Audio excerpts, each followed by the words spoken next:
This is Harry J. Anslinger, Commissioner of the Federal Bureau of Narcotics.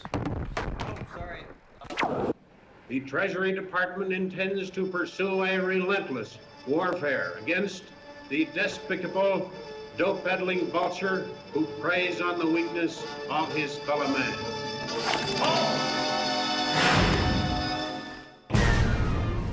America's first drug czar was Harry J. Anslinger. A law and order evangelist, Anslinger would shape America's attitude toward marijuana for generations to come.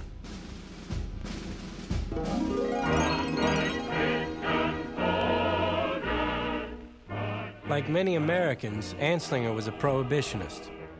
These morally correct citizens sincerely felt that progress could only be achieved by controlling the depraved impulses of the masses. Swordfish.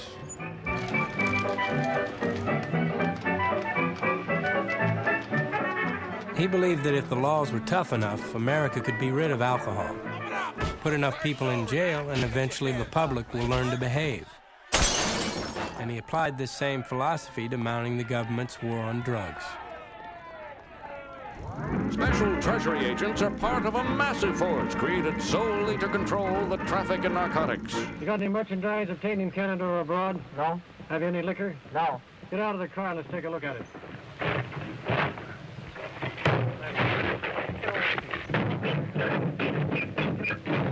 Come on.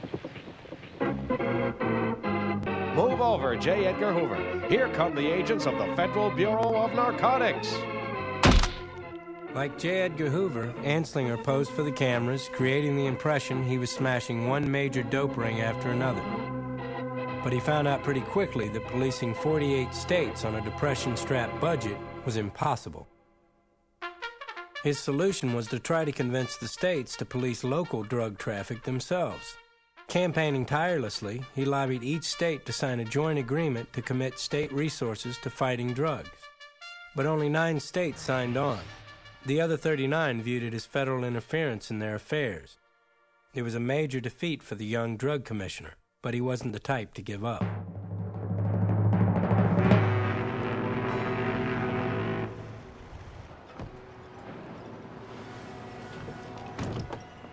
Meanwhile, marijuana, carried by West Indian sailors, arrived in port cities like New Orleans. Known as muggles, tea, or reefer, it was popular with the jazz crowd because it made music sound so good. From here, musicians carried it up the Mississippi to urban centers in the north. Have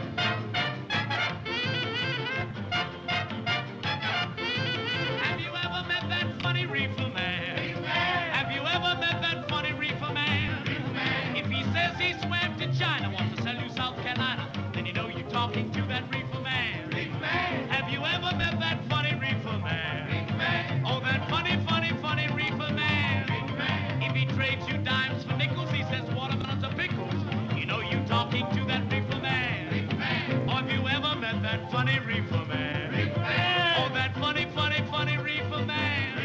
He smokes a reefer, he gets high, then he flies to the sky. That funny, funny, funny reefer man.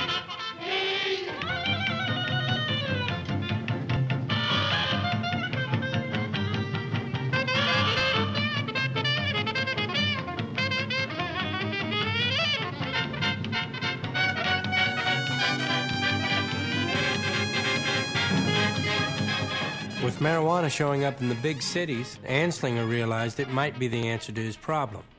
If he could persuade white America that marijuana was a deadly menace, frightened voters might push their state legislators to sign on to his Uniform Narcotics Act.